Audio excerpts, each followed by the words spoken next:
I've been a water child my whole life. I could swim before I could walk. I've been diving for 10 years and actually been teaching for 2 though. So I am the greenhorn at the shop. I've been coming down to the Keys since I was a child. My grandmother was actually diagnosed with stage 4 colon cancer. Me and my mother were her primary caretakers, and one of her big things is she loved the Keys, so we always made a yearly trip down here for lobster season. I was with my father in a dive shop, and I saw a picture of the Christ of the Abyss statue. I looked at him and I'm like, Dad, I want to see that. A couple years down the road, she comes in on Christmas, says, Jared, guess what you get? You're getting certified with your father. 12 years old, losing my mind, absolutely loving it. So I saved up some lawn mowing money for about a year, bought a little crappy Sea Life camera, and started taking some pictures. Within my first year of selling these pictures, I made $5,000, and I decided to donate to that to the American Cancer Society in my grandmother's name. So that is really what got me into diving.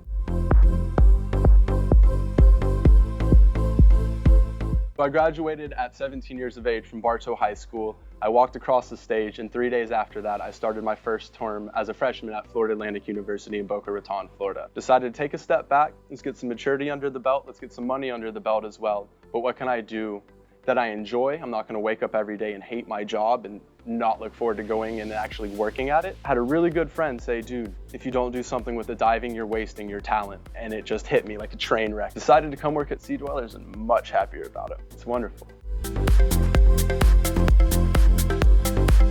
Personally, with Sea Dwellers, what I really like is about 80% of our business is repeat customers. It's return clientele. People like the familiar faces. We have developed a relationship and a friendship with our customers. They're not customers, they're actually our friends. They're our dive buddies. We're extremely safety conscious. Personally, I don't like being herded around in a group underwater. I enjoy very small, 4 or 5 people, absolute maximum, and that's what we do. We try to keep our numbers low. We try to keep it very personalized and individualized so everyone gets a very unique and their own experience.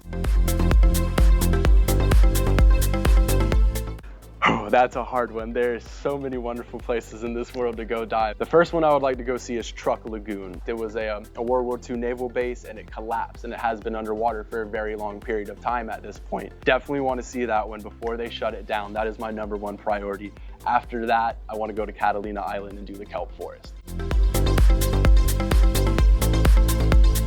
Everyone has their own unique and individual switch, I call it. They have to flip in their mind with that little bit of hesitation with the water. Naturally, as human beings, our mind tells us we're under the surface of the water, we're not supposed to breathe. One of my main things I like to do with them is in the pool session, I'll have them place the regulator in their mouth with no mask on and put their face solely in the water, completely concealing the entirement of their face, without even realizing it, that it's enforcing correct breathing patterns. My main thing I tell them though, as long as you can feel those bite tabs in between your teeth, keep that in the back of your head that you can breathe at all times. You will always have an air supply. You're here to get the training to understand and learn what to do and not to panic so you can handle that situation underwater like a competent diver.